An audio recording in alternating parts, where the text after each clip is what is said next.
अल्हम्दुलिल्लाहि रब्बिल आलमीन वस्सलातु वस्सलामु अला सय्यिदिल मुरसलीन अम्मा बअद फ़अऊज़ु बिल्लाहि मिनश शैतानिर रजीम बिस्मिल्लाहिर रहमानिर रहीम। हुकूक़े ज़ौजैन कोर्स, आज हमारा तीसरा दिन है हुकूक़े ज़ौजैन कोर्स का। हम मियाँ बीवी के हुकूक समझ रहे हैं। बीवी के क्या हुकूक हैं और शौहर के, दोनों के बयान होंगे इंशाअल्लाह। दोनों की इस्लाह होगी, तरबियत होगी, सास ससुर से मुताल्लिक भी। और अगर ये दरसो बयानात सास और ससुर सुनेंगे तो उनके लिए भी ये इंतहाई मुफीद रहेगा। औरत पर क्या लाजिम है? औरत को लाजिम है कि अपने शौहर की सूरत और सीरत पर ताना ना मारे, न कभी शौहर की तहकीर और उसकी नाशुक्री करे, और हरगिज़ हरगिज़ कभी भूल कर भी इस किस्म की जली कटी बोलियां ना बोले कि हाय अल्लाह, मैं कभी इस घर में सुखी नहीं रही, हाय हाय मेरी तो सारी उम्र मुसीबत ही में कटी, इस उजड़े घर में आकर मैंने क्या देखा, मेरे माँ बाप ने मुझे भाड़ में झोंक दिया कि मुझे इस घर में ब्याह दिया, मुझ नगोड़ी को इस घर में कभी आराम नसीब नहीं हुआ, हाय मैं किस फक्कड़ और दलदर से ब्याही गई, इस घर में तो हमेशा उल्लू ही बोलता है। इस किस्म के तानों और कोसनों से शौहर की दिल आज़ारी होती है। और याद रखें, बाज बातें तलवार से, गोली यानी बुलेट से भी ज़्यादा असर दिखाती और सामने वाले का जिगर छलनी कर देती हैं, दिल तोड़ देती हैं। तो हर किस्म के ऐसे अल्फाज अदा करने जिनसे शौहर की तहकीर हो, इंसल्ट हो, ये औरत की ज़ुबान पर कभी नहीं आने चाहिए। बल्कि जिस तरह मर्द को हुक्म है कि रोज़ाना अपनी बीवी के हुस्न जमाल और ख़ूबसूरती की तारीफ़ कर लिया करो। किसी की भी खुशामद जायज़ नहीं है, लेकिन शौहर को इजाज़त है कि वो अपनी बीवी की खुशामद करे। आज आप बहुत प्यारे लग रहे हैं, आज बहुत खूबसूरत लग रही हैं आप, आज आपके बाल खूबसूरत, आपके रंग रुखसार के बारे में शौहर बातचीत करे, यानी बीवी की तारीफ़ कर दिया करे, और बीवी भी शौहर की तारीफ़ करे। कभी तनकीद का हर्फ जुबान पर ना लाए। बाज अल्फाज ऐसे होते हैं कि जिनका असर साल साल दिलों पर कायम रहता है। शौहर की दिल आज़ारी मियाँ बीवी के नाजुक ताल्लुकात के दरमियान यूँ समझें कि एक बहुत बड़ी दीवार बन जाएगी, और शौहर को बुरा भला कहना, कोसने देना, बद्दुआएं देना, ताने देना, ये यकीनी तौर पर मियाँ बीवी के नाजुक ताल्लुकात की गर्दन पर छुरी भेर देने के बराबर है। जाहिर है कि शौहर इस किस्म के तानों और कोसनों को सुन सुनकर औरत से बेजार हो जाएगा, और मोहब्बत की जगह नफ़रत व अदावत का एक ऐसा ख़तरनाक तूफ़ान उठ खड़ा होगा कि मियाँ बीवी के खुशगवार ताल्लुकात की नाव डूब जाएगी, जिस पर तमाम उम्र पछताना पड़ेगा। और होता भी अमूमन ऐसे ही है। ज़िंदगी तो साथ ही गुजारनी है।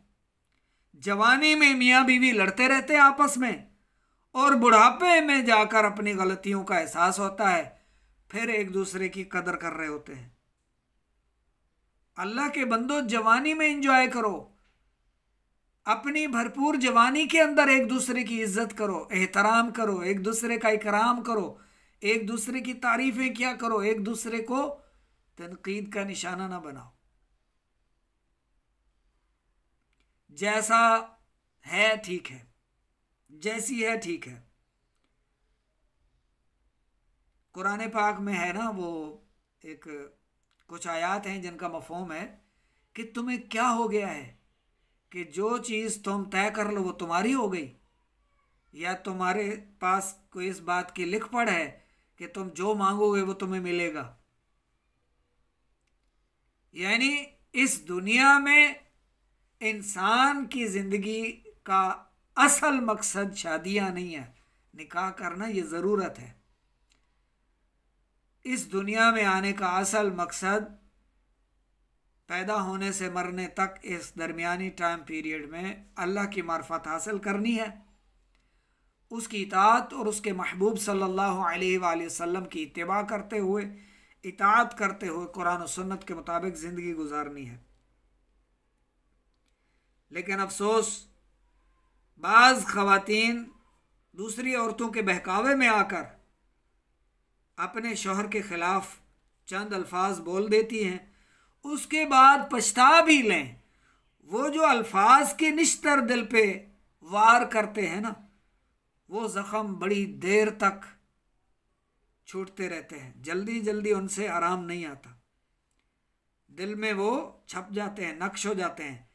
शौहर हैरान हो जाता है कि अच्छा, मेरी ये इतनी इज्जत करती है, यानी इसके दिल में मेरे लिए नफ़रत है।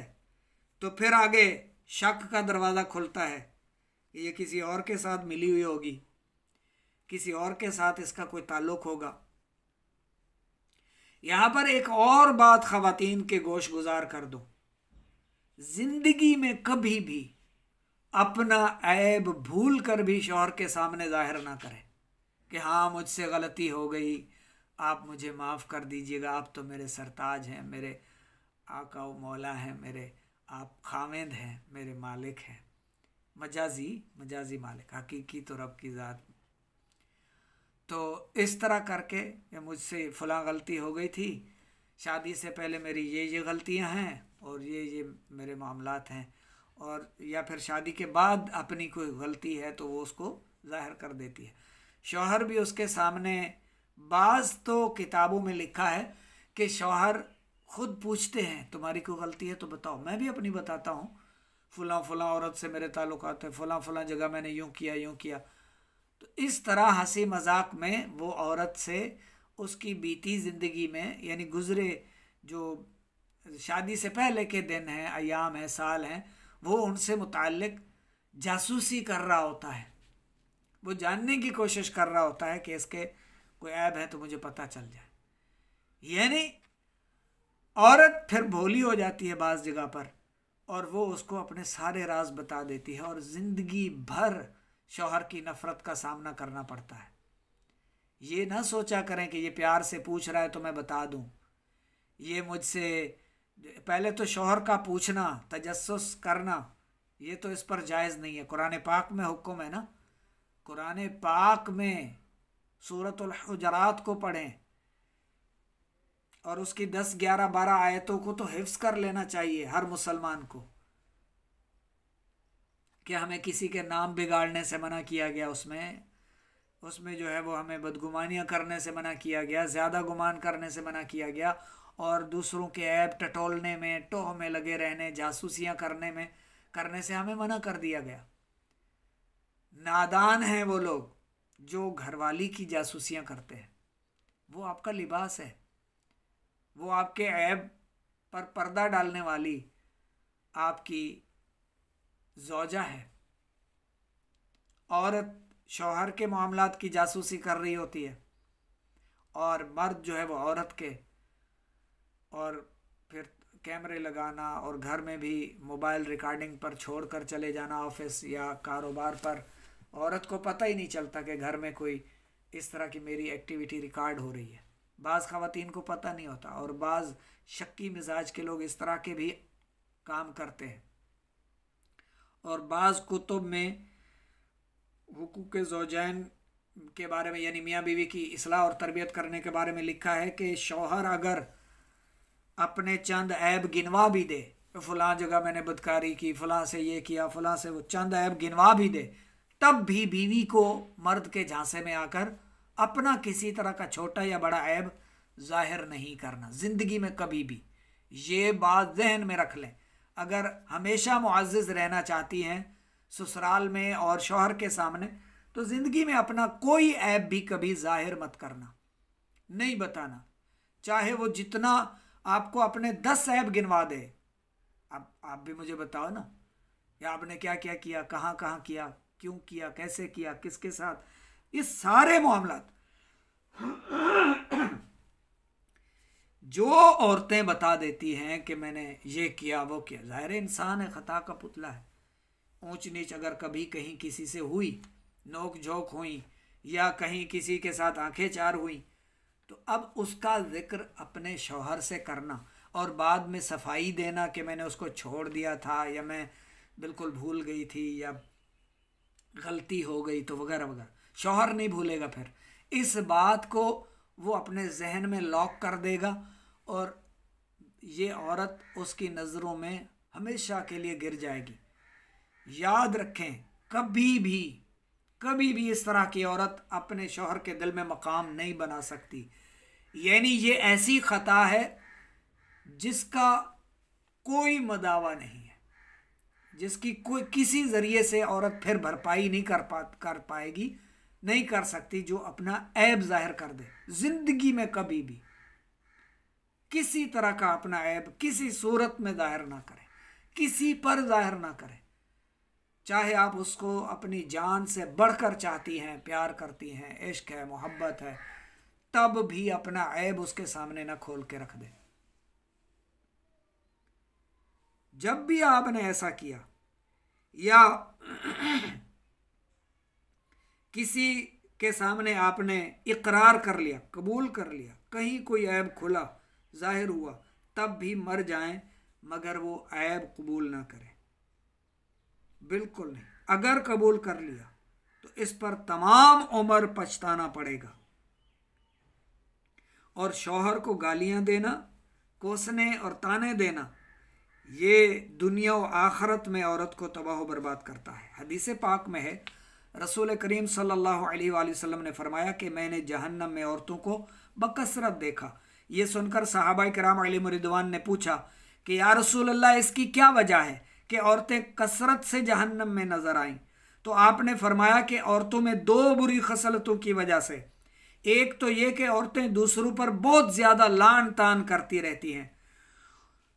ये आदत बहुत है औरतों में, लानत करती हैं, हर एक को लानत भेजेंगी, बात बात पर लानत करेंगी, और हाथों से भी लानत कर देंगी, मुंह से भी लानत, और ताना देना, ताना भी यानी औरत लान तान करने के सबब। और दूसरी ये कि औरतें अपने शौहर की नाशुक्री करती हैं। चुनाचे तमाम उम्र भर उन औरतों के साथ अच्छे से अच्छा सलूक करते रहो, लेकिन अगर कभी एक जरा सी की तुम्हारी कोई कमी देख लें तो यही कहेंगी कि मैंने कभी तुमसे कोई भलाई देखी ही नहीं। बुखारी शरीफ की यह हदीस है। बीवी को लाजिम है कि हमेशा उठते बैठते, बातचीत में, हर हाल में शौहर के सामने बाअदब रहे और उसके एजाज और इकराम का ख्याल रखे। शौहर जब कभी बाहर से घर आए तो औरत को चाहिए सब काम छोड़कर उठ खड़ी हो और शौहर की तरफ मुतवज्जे हो जाए, उसकी मिजाज पुरसी करे और फौरन ही उसके आराम और राहत का इंतज़ाम करे, उसको तकिया दे, उसको अच्छी जगह बिठाए, उसको पानी पूछे या पेश करे और उसके साथ दिलजोई की बातें करे, और हरगिज़ ऐसी कोई बात ना सुनाए जिससे शौहर का दिल दुख जाए।